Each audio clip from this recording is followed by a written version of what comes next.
dhalinyaradaana u mahad celiha maadaama ay mustaqbalka ciyaartooy aad adag oo tiim inay soo saaran ay jecleysteen meeshaan ay imaanay dhalinyarada inaan dhiirigelino maantana waxa waaye wixii sports waxa waaye qabiil ma laho waxaan ku dhiirigelinaynaa mar waliba aan garab taaganahay sidee mar waliba ay horumar u sameyn lahaayeen akademiyaasha oo ka dhisan magaalada Muqdisho inay wax la qaybsadaan waxaan rabaa inaan ka hadlo waaxda Buulamaxay wax walba qof dal wuxuu ku leedahay maalin waxaan rabaa inaan helno maalinteena aniga ku hadlayo magaca xaafadda waxaa maanta magaalada Muqdisho gaar ahaan waaxda Buulamaxay degmada Kaaraan ee gobolka Banaadir laga daafuray akademiyad cusub oo loogu magac daray Buul Academy taasi oo ka mid noqonaysa akademiyaasha ku yaala magaalada caasimadda Muqdisho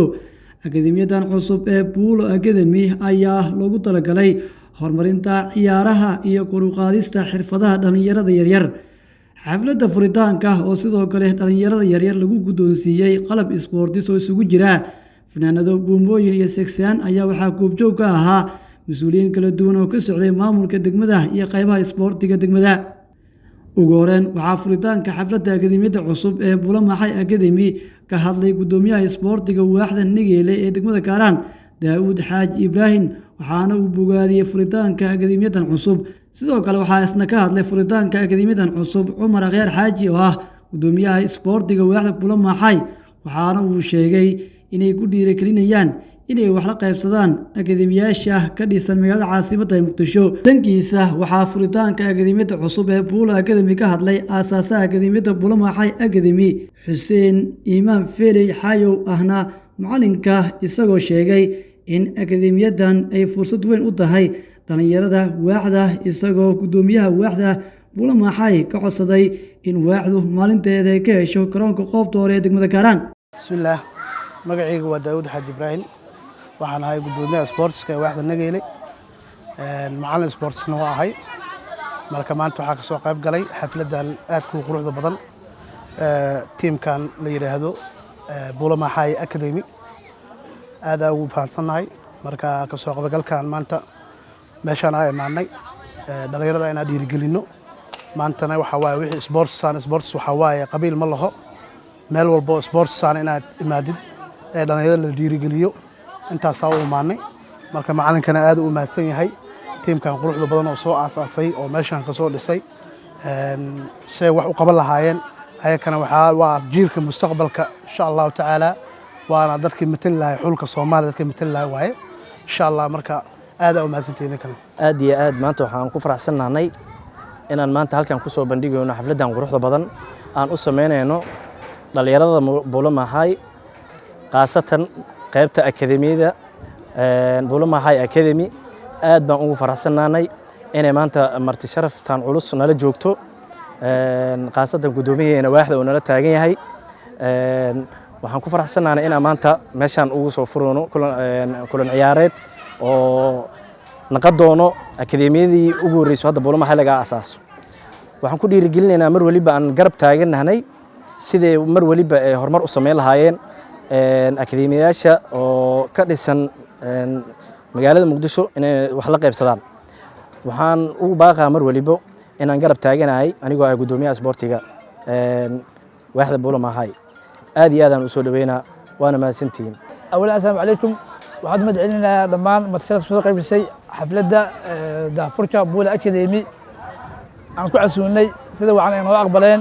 guddoomiyaha waaxda guddoomiyaha Nigeele iyo guddoomiyaha Buulamaxay iyo martisalka kale waxaa idin leenahay ku soo dhawaada Buul Academy insha Allah waaxda Buulamaxay waxa ka aasaasay koox da'yar oo lagu magacaabo Buul Academy Buulamaxay teeda kale waxa ka dhisan saddex akademiyo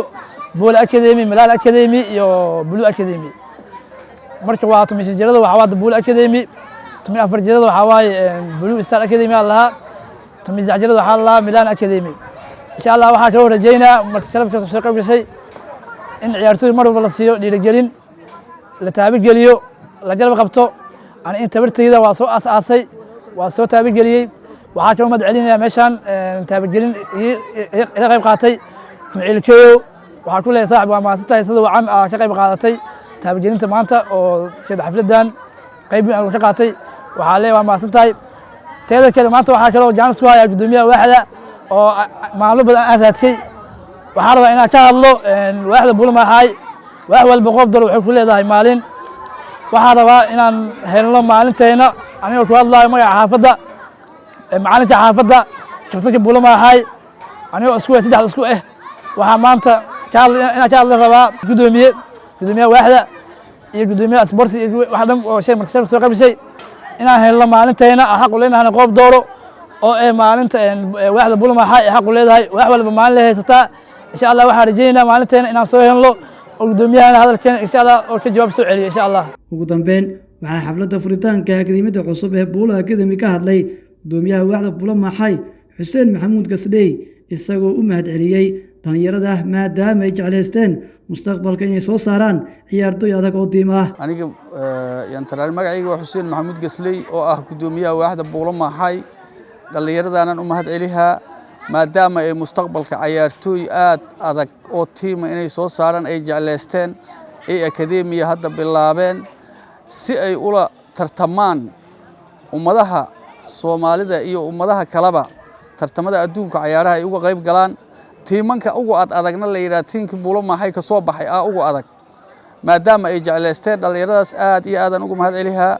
tababarada iyo akademiyada in la sii xoojiyo shaqadan la sii wado aan ugu hambalyahay waana ka codsaha waana mahadsan yihiin waana soo dhaweey si kastaba noqotay maalmihii ugu dambeeyay waxaa magaalada caasimadda Muqdisho ku soo badanayay akademiyaasha cusub kuwaasi oo hiil iyo karab u noqonaya dhalinyarada yaryar ee jecel ciyaarista kubadda cagta kuwaasi oo mararka qaarkood aad arkayso iyagu ku ciyaaraya wadooyinka balse maalmihii ugu dambeeyay waxaad moodaa inay sii yaraanayaan dhalinyarada ku ciyaaraya wadooyinka waxaana sabab u ah in magaalada caasimadda Muqdisho ay ku soo badanayaan akademiyaasha kuwaasi oo hiil u noqonaya